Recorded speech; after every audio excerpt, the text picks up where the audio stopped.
Le Louis XV Alain Ducasse à l'Hôtel de Paris, un établissement qui aura marqué la carrière de notre premier invité. Benoît Witz a fait ses débuts dans ce restaurant il y a plus de 30 ans.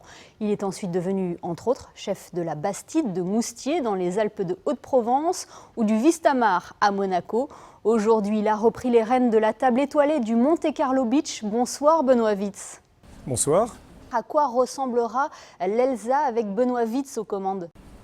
Écoutez, cette année étant particulière, on va faire une cuisine, pas particulière, mais une carte plutôt particulière, c'est-à-dire très réduite, avec des changements. On fait des menus d'inspiration, on fait un menu autour du vin et des mets, donc c'est quelque chose de nouveau.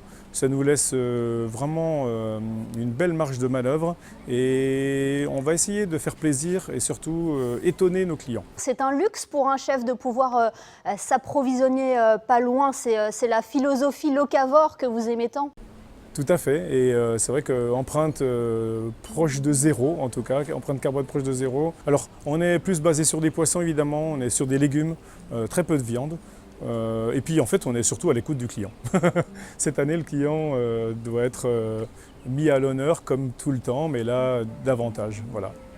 Cuisiner avec la Méditerranée sous les yeux, j'imagine que c'est très plaisant pour un chef. C'est très agréable et en plus on a une vue imprenable.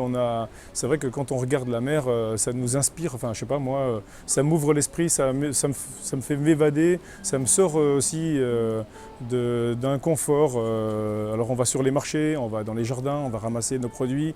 C'est ce qui me plaît et en tout cas c'est ce que j'essaie de retranscrire en tout cas dans ces assiettes avec une petite équipe cuisine et salle évidemment. Et est-ce que vous pouvez nous citer quelques plats pour nous mettre un peu l'eau à la bouche ? Oui, écoutez, en ce moment on a donc une tomate. Alors j'ai voulu décliner la tomate sur différentes manières, en cuite, en crue et tempérée on va dire. Donc ce sera un concassé de tomates sur lesquels on accueille différentes saveurs de tomates, c'est-à-dire des tomates de couleurs différentes, des variétés différentes. Donc c'est un éclat on va dire de lumière qui se propose dans cette assiette avec un basilic, un peu de citron. On a voulu mettre une gelée de tomates légèrement grillée. Voilà, donc on a des goûts, des saveurs et des textures différentes. Ensuite, on a une chose qui me tient énormément à cœur, ce sont les gamberoni de Golfe de Gênes. Donc c'est ni plus ni moins un encornet qui est garni avec des encornets, servi avec simplement du fenouil et de la tomate, un jus avec les têtes. Tout simplement parfumé, relevé, un petit peu citronné. Ensuite, on a évidemment une volaille. On s'est dit, tiens, on a une volaille de l'arrière-pays qui est garnie avec des champignons, on a des petits haricots, on a des pommes soufflées. Voilà.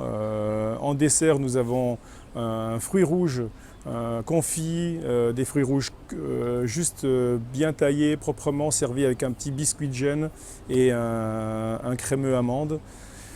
Une glace verveine, enfin voilà, donc des choses voilà, qui m'inspirent et qui me donnent satisfaction en tout cas. Au bout d'une semaine, là, je trouve qu'on a bien pris nos marques. C'est vrai que pour moi, c'est une nouveauté aussi de démarrer dans un endroit que je ne connaissais pas. Apprivoiser la cuisine, essayer de transmettre en tout cas un message à mon équipe de cuisine pour que chacun y donne le meilleur de soi-même et en tout cas on essaye d'être le plus performant possible pour cette saison. Et toujours 100% bio, Benoît Witz. Et toujours en bio, exactement. On est sur des producteurs bio qui sont vraiment aux alentours tout proches. On va jusqu'à Grasse pour nous approvisionner, sinon on est vraiment dans cette région. Voilà. Aussi bien pour les petits déjeuners que pour le restaurant. Alors ce n'est pas la première fois que vous prenez les commandes d'un restaurant étoilé. L'objectif, bien évidemment, à la tête d'Elsa, c'est de conserver cette étoile au guide Michelin. Tout à fait, et je voudrais la rendre encore plus verte, c'est-à-dire que le guide Michelin décerne des étoiles vertes dorénavant pour avoir vraiment de pouvoir prouver qu'on passe de la fourche à la fourchette, qu'on puisse avoir des produits qui sont juste à côté de chez nous et les magnifier et les mettre en avant pour les servir immédiatement. Qu'il y ait le moins de manipulation possible, le moins d'intermédiaires possible. Ce qu'on appelle vraiment de la terre à l'assiette en fait.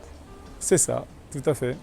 Dernière question, Benoît Witz, que de chemin parcouru depuis 1987 et l'ouverture du Louis XV. Maintenant, votre cœur est vraiment au sud, on peut le dire?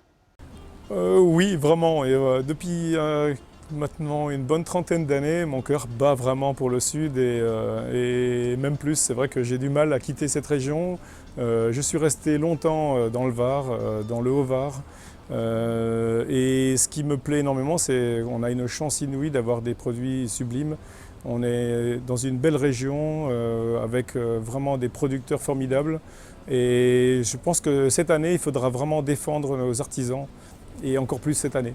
Merci beaucoup Benoît Witz d'avoir été avec nous. Merci à vous.